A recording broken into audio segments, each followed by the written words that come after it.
The Lord Christ saith, "It is not to be so among you. In the name of the Father, and the Son, and the Holy Spirit. Amen." Please be seated.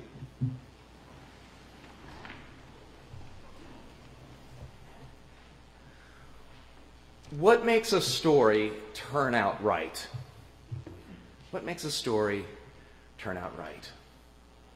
We tend to think that a story turns out right, especially our story turning out right, when we're overcomers, right? You know, when we want to think of ourselves as people who fight back against the odds and then manage to succeed.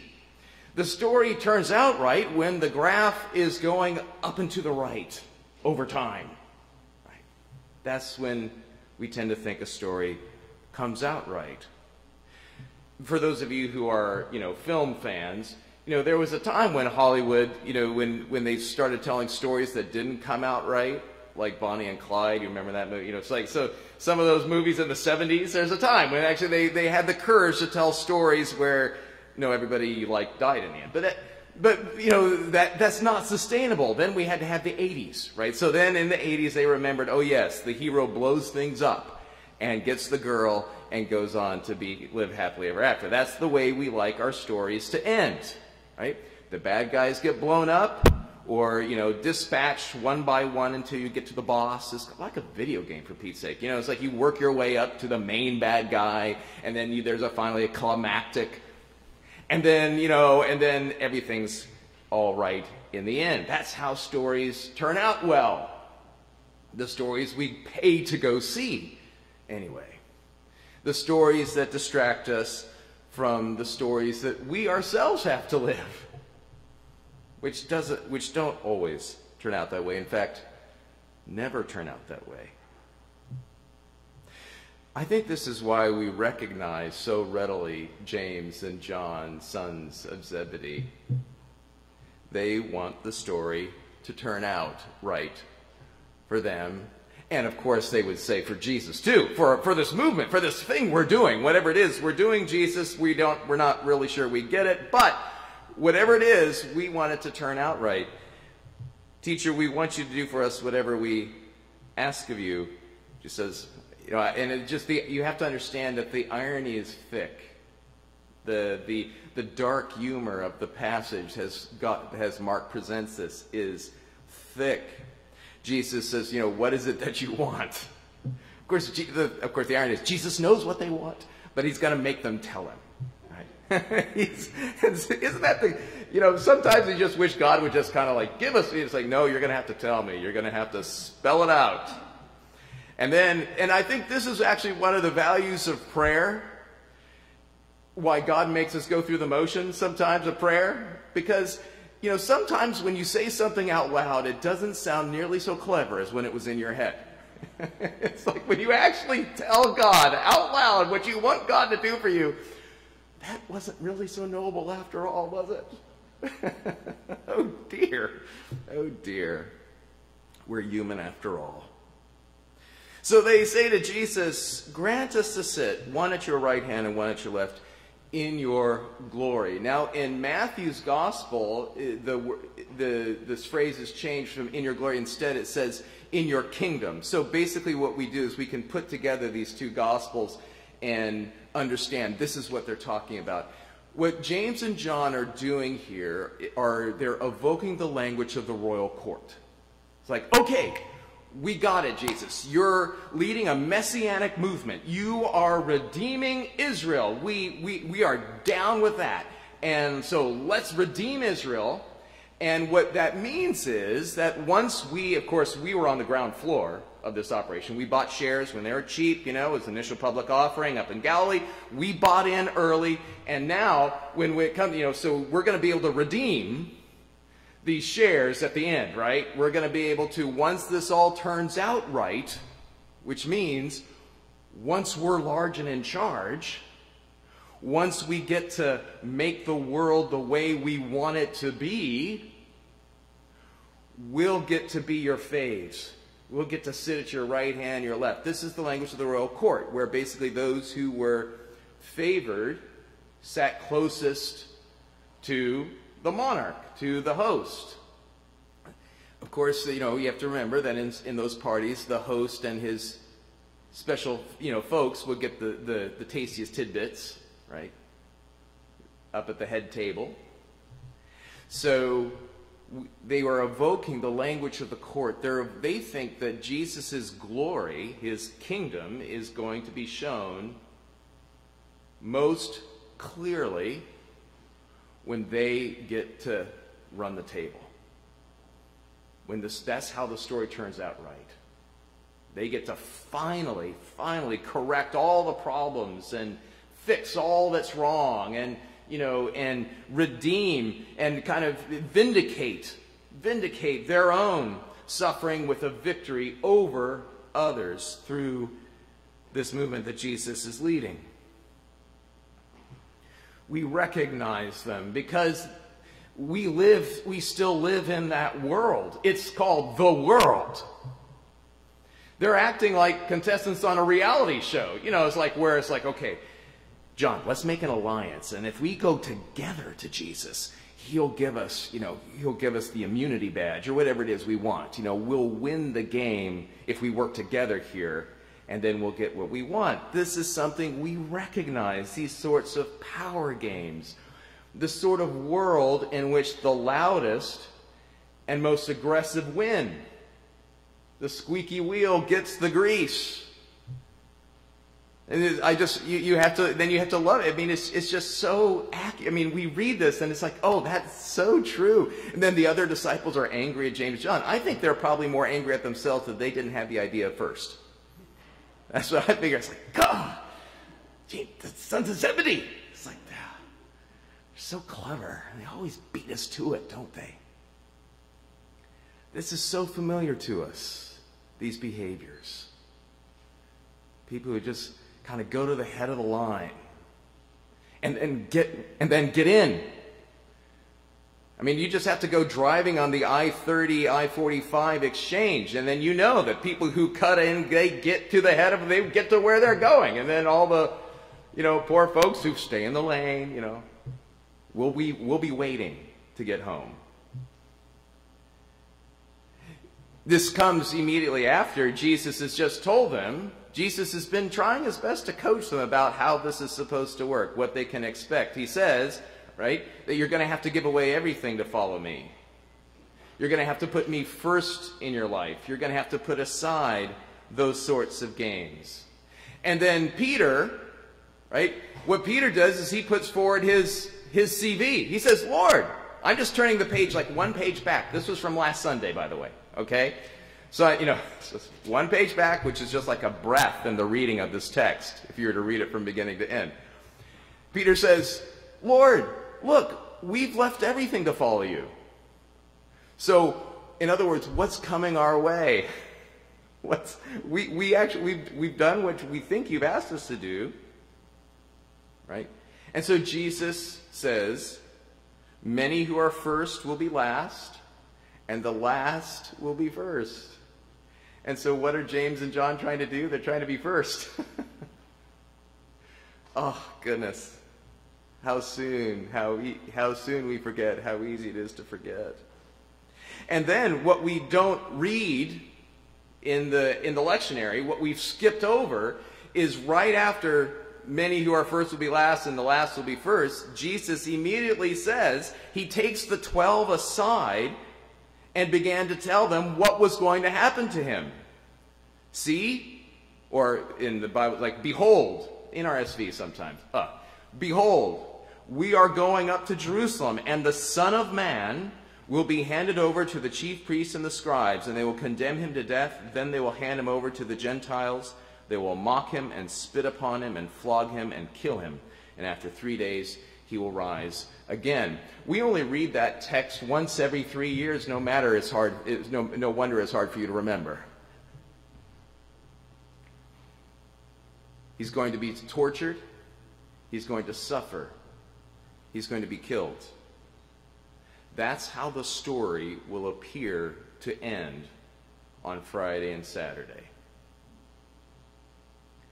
But you need to hang on for Sunday. But the glory, what you're about to see God do, is going to shake you to your very core. It's going to involve suffering. It's going to involve loss. is going to involve the graph going down, not up, as it moves to the right. And so immediately after, this is part of the irony of the passage, immediately after Jesus says this, James and John come up and make their request. Right after this. This is what the lectionary robs you of sometimes. It's like we just lose what's going on in the story. Because after all, it's about a story that has to end in a certain way. And so after Jesus says he has to suffer, after Jesus lets them know how the story is going to have to end at first, they ask to see his glory, his kingdom. They ask to be important in it. You wouldn't, James and John, I'm sure, after Sunday, wouldn't want to put this moment on their highlight reel. The highlight reel of their discipleship. Can I tell you a story on myself? It's a low light reel, part of my low light reel. What? The dean? Yes. So, on a Sunday, just about like this Sunday, I remember this is so clear to me because it was such a turning point in my spiritual life. It had such an impact on my ministry going forward. It was a Sunday. It was a green Sunday. You know how you remember colors sometimes. And it was a green Sunday because I was putting on the green chasuble, so it was probably in the fall. And the bishop's appointments to this and that had just been released. I think I'd been the rector of St. Dunstan's for maybe 4 years. I was a much younger man back then. And the bishop's appointments had just been released. And I wasn't on them. Again, what's wrong? What are they doing down there?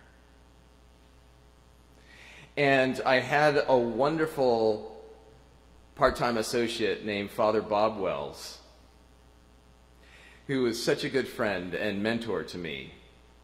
I thought I was bringing him to help, to kind of help me with the parish. He helped me with me in the end. I was blessed in him. So he was sitting there. He was already vested, much as the other clergy were already vested today as I, whizzed through the sacristy trying to throw stuff on to get ready for today. And I said to Father Bob, I said, how many cardinal rectors? Now, to explain, a cardinal rector in church speak is basically a self-important way of rectors of churches of a certain size describing themselves. And when I was a curate on my first parish, right out of seminary, I was teased by one of the older associates on my way out when they did a roast as I left. Evidently, I'm the kind of guy who attracts that sort of activity, that sort of thing. So they did a roast of me, and one of the older associates said that Rob Price is the only priest he knew who could be called a cardinal curate. It's kind of like, that I just And so here I was a rector now, right? And I said to Father Bob, how many cardinal rectors are willing to spend the time to help with, I especially wanted to be appointed to the board of Camp Allen. That was because I did summer camp and everything, and I thought surely I had paid some dues, earned some stripes, and after all, I don't see the rector of St. Martin's helping at Camp Allen, so. And so I said, how many cardinal rectors do they have volunteering to help at the camp? You would think that they would appoint one of the cardinal rectors to that board. And thank God I had Bob Wells with me at the time. Because Bob said to me, Rob, I hope I never hear that phrase come out of your mouth again. Never, never call yourself that again. Let them come to you, Rob. Just do your job. We've got a service in 7 minutes. Why don't you focus on that? Thank God for Bob Wells. What a gift he gave to me. That was one of my lowlights. That was probably a point, I remember it so clearly because I know in my spiritual journey that was a moment, people often tell you their moment closest to Christ, right? When they had all the warm fuzzies and they were overcoming in Jesus. That would be probably one of my moments farthest away from Christ, where I was not getting it, right? So I know James and John, sons of Zebedee. I know them from the inside out. Maybe some of you do too. Or maybe if you don't feel like you know them that way, you know them whenever you want Jesus to give something just extra special to you to get out of a jam. Jesus, can you get me out of this jam and just show me how awesome you are? If you've ever kind of prayed that way, you're with James and John, sons and Zebedee. You're a son or daughter of Zebedee yourself. Welcome to the club. I'm like vice president. So Jesus challenges them. You don't know what you're asking. It's true, they don't. Are you able to drink the cup that I drink or be baptized with the baptism that I am baptized with? They replied, you betcha. Oh, I'm sorry, I say we are able, but you betcha.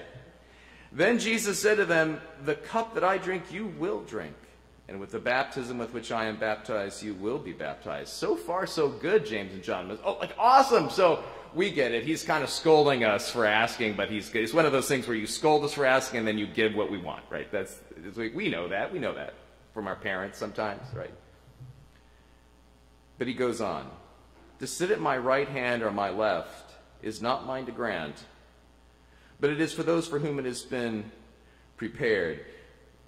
Been prepared can also be translated, the Greek there can also be translated, for whom it is assigned already. I can't grant that. It's already been assigned. The places are already taken. Now, in a sense, that puts James and John on their heels, because James and John, if they're anything like me, they're looking at the other two saying, which one of these two yahoos are you going to pick? If it's not me, then which one of these guys? What do you mean? We were too late then. We were too late asking our special favor of you. Evidently, you'd already picked somebody else to be your favorites. But when Jesus goes on to say that the Son of Man came not to be served, but to serve, and to give his life as a redemption, a ransom for many, Jesus tips his hand to what he's thinking about and what we, as those who know how the story is going to end, how the story must end for Jesus, what we are supposed to remember at this point. That is, there are going to be two people at Jesus' right and his left. Right? This is going to come true, not with one of the disciples, but with the brigands, the thieves that are crucified with Jesus. That's what Jesus is talking about here. This is not a text about predestination or a text about which of the other two disciples are the key disciples going forward. This is Jesus saying, you don't know what you're asking, but you're gonna know, because my glory, my power is going to be revealed through suffering. Through suffering. That's where you're going to find me, is on your cross. Now, as long as we're thinking about life through the lens of the sons of Zebedee, as long as we act like, Rob Zebedee, to have my surname, right? Actually in Hebrew it'd be Bar Zebedee, right? As long as we think of ourselves and our lives the way that James and John, sons of Zebedee, think about them, this is profoundly bad news. This is saying that the story is not going to turn out the way we want it to. But if you came here this morning, with the graph not going up and to the right in your life, if you came here this morning with a profound pain in your heart, if you came here this morning with your life not all together, then this is good news. Because what Jesus is saying is, precisely in that pain, precisely in that grief, precisely in that regret about something you've done or not done in your life, or what you've done with your life, precisely in that diagnosis, precisely in that loss of a job that makes you think about what your life was, if that was what you were working towards, what's the meaning of it all anyway? Precisely in that place, you are going to meet Jesus. In fact, Jesus is already with you right there. Precisely there. In fact, that's the only place you're going to meet him. Is when you can look at your life through God's eyes. A life that is broken, that is on many levels disappointing, but through God's eyes is capable of being ransomed, capable of being redeemed. What Jesus wants to do through his suffering is give you the power to turn the pain and suffering in your life into a means through which you can actually sit, right, those who are also suffering, and be a grace and a gift and a mercy to them. That through your disappointment, a window can be opened. If you can encounter Jesus in the midst of that disappointment, in the midst of that brokenness, in the midst of that wrong turn you took, or the wrong turn that you were forced to take, or the bad hand that you were dealt, if you are willing to meet Jesus there and to know that God loves you especially in that place, then a door to your heart can be opened to others who are in that same place. And you can be Jesus' glory in their life. You can speak a word out of your pain, out of your grief, into theirs. And by speak a word, I don't actually mean having to have a word to say to it. Because note how silent Jesus is on the cross. And sometimes the best gift of love you can give to someone else's suffering is that if you know your own suffering, you can sit with them in theirs. Your silent, prayerful, loving presence is the gift. Is the gift. In a sense, you can sit with, not with the monarch, not with the head table, not with the person who's in charge, not with the one with all the goodies, but if you can have the courage, knowing that Jesus is with you in your suffering and your disappointment, if you can have the courage to come along and sit with those who are at the bottom instead of those at the top, if you can sit with those whose story is not turning out right, then that is how God's love, his glory, is truly revealed through you. That's the power that Jesus wants to give into you and flow through you into the lives of others. That's his glory on this side of glory. Right? To give his life for the ransom of many.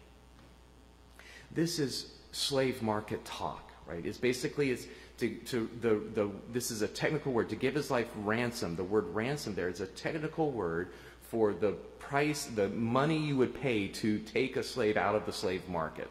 It's basically the price for their life is the redemption price, the ransom. Right? And Jesus gives himself a ransom for us so that we,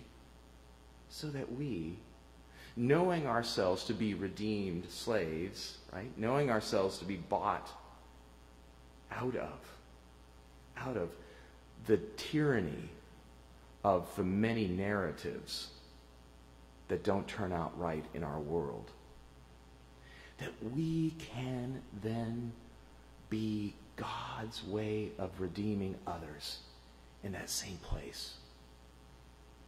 This is the mission of the church. This is God's mission through you in the lives of those whom he pushes in front of you, those whom he gives to you to ransom. To ransom. How do stories turn out right? Sometimes stories turn out right when we're willing to simply be quiet and not try to tell the same old stories we console ourselves with, and be quiet enough and enduring patiently enough, suffering enough, to allow God to tell his story through us. A story in which suffering love can win. Amen.